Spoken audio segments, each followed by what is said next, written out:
Ayan, iakit natin yung ano.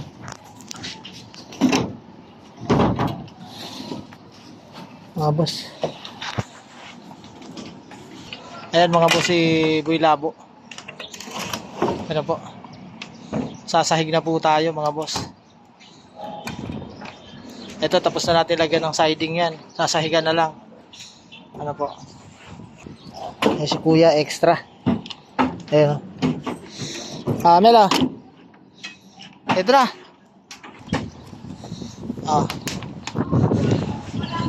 Ayan.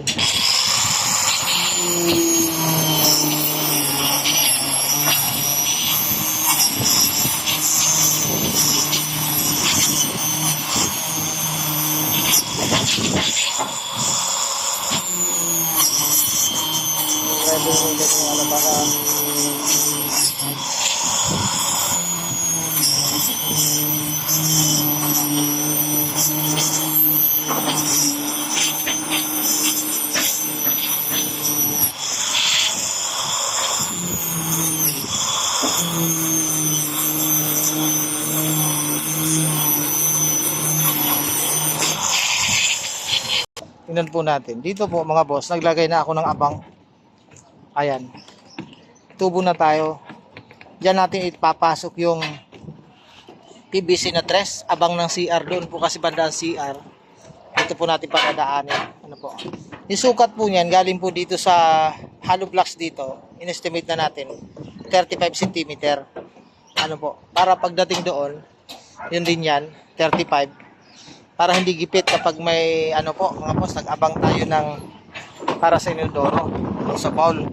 Dapat po yan 35 cm o 40 para kung sakali mong ilalagay na bowl dyan D+.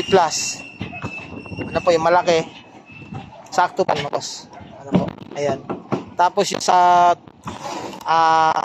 floor drain naman, doon naman magagaling sa side na yun. Andun kasi yung abang na tubo papunta naman dito sa CR. Tayo magiging lababo po dito. Aabangan na rin natin yan mga boss. Ano po, para nakakunik-kunik lang dito sa ilalim. Para wag kong makalimutan. Ayan dito po mga boss. Ayan, nakikita nyo po mga boss. Ang dugtungan ba natin 16mm. Ayan. 1 metro po layo niyan. Ayan. 1 metro yan hanggang dun sa dulo nun dugtungan. Ayan po. Yan po yung standard talaga. 1 metro, pinakamaiksi. 120, 150, depende na po yun sa ano. Ito kaya naman na 1 metro na yan kasi yung dugtungan po niya kung napapansin nyo, hindi po umabot sa poste. Ayan o. Kaya yung pinakadugtong niyan, yung maiksi, nasa loob talaga ng poste. Ano po. Ayan. Ang target po namin dito mabuhusan ito Biyernes. Para Sabado pahinga kami mga boss dahil talagang sagad-sagad sa trabaho. Ano po? Halos paspasan dahil kailangan nating matapos eh. Saan ka ba nagtabas, Mel? Diyan sa kabila? Kaya pagdating dito tabingi. Di sana doon muna nilagay yan. Ha? Hindi, layo oh.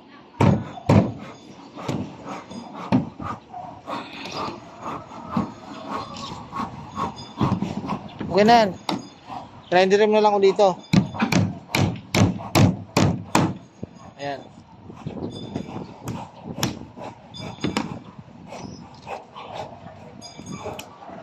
Pag natapos naman yan sahigan mga boss, siding na lang ang lalagay. Kaya na bukas yan, 2 o 3 tao. Biyernes bukas. Okay? Yan po mga boss. Ito, meron na rin. May mga sahig na rin po dyan. Doon po yung pinaka ng hagdanan mga boss. Dito po. Magiging hagdan po kasi dito sa 3rd floor. Ayan. Dito po mga boss. Ano yung hagdanan doon? Kaya sila mga nag-aakit ng buhangin. Kailangan may akyat lahat yan para makaprepare na tayo. Ano po mga boss? Okay, sige mga boss. Pupulin ko muna yung ano dito. Kita nyo yung view, nandito kami sa 10th floor niya. Lampas na kami doon sa kapitbahay. Ano boss, ayan yung view. Yung mga tanaw nyo, napakataas ng bahay ni boss. Nandito ka sa tataas niya, kita na muna lahat. Muna. Yung nakaakyat dito si boss kitang-kita niya na lahat ng kapitbahay niya. Ano po? May gumagawa din doon sa bubungan, no? Yan. Yan, paikot ng bahay niya. Ito, medyo mataas pa itong isa. Dahil mataas dito. Yan, tatanaw na lahat ni boss dito. Okay, mga boss. Sige po mga boss, gagrinderin ko muna yung sumubrang bakal para malagyan na natin ng siding. Ingat po kayo mga boss. Bye-bye. Love you.